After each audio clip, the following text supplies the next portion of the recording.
नमस्कार। आमे वास्तु विषय किसी आलोचना पूर्व करी एवं या पूर्व भिडियो रवि ग्रह विषय आम किसी आलोचना कर रवि ग्रह विषय आ गोटे आउ कि आलोचना करने को जाऊँ। जदि रवि जन्म जातकर षष्ठ था षष्ठ था रवि षष्ठ रहिले शुभदायक रवि षष्ठ रहिले शुभदायक किंतु गृहपाई किसी अशुभकारक होता है। अर्थात जदि आम जन्मलग्न रवि षष्ठ था ताले पश्चिम दिगरे द्वार कदापि करवा ना। पश्चिम दिगर द्वार कले आम निजे कष्ट पाइबा प्लस परिवार संतान माने बा परिवार वर्ग मान समस्ते किसी कष्ट पाइबे। यार कारण हूँ जे पश्चिम दिगर द्वार थिले आमर जो पश्चिम वायु आम गृह भीतर पशे ये पश्चिम वायुटा आम शारीरिक मानसिक क्षेत्र में क्षति घटाई थाए बा असुस्थता कराई थाए। आमर आवश्यक स्थले मन करंतु मोर एमती सुविधा नहीं केवल पश्चिम दिगरे द्वार कर आवश्यकता अच्छी आउ कौटी दिग को मोर द्वार कर मोर स्पेस नहीं।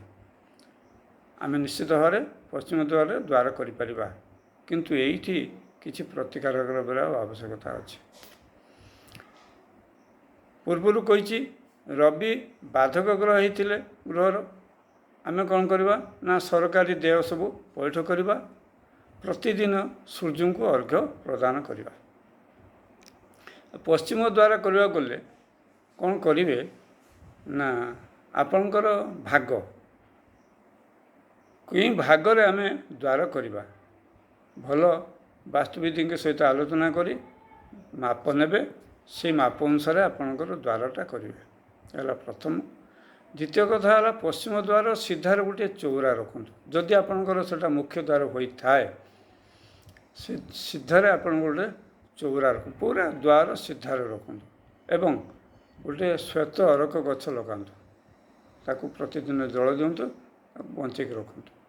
यार दुई तृतीय कथा है जे गृह पश्चिम दिग द्वार भीतर पट को व्हाइट धला रंगर माने उत्तर को शुंड होइथिबा गोटे गणेशंक फोटो लगातु सेठी बा एबे तो मार्बलर मिलगलानी मार्बलर लगातु एवं द्वार बंध तले बंधर लंब जेतिकी सेतिकी लंबर एक रूपापात अर्ध इंच उषार द्वारर लंब जेतिकी बंध तले सेतिकी रूपापात लगातु।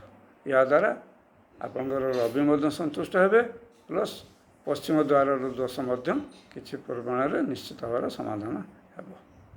धन्यवाद।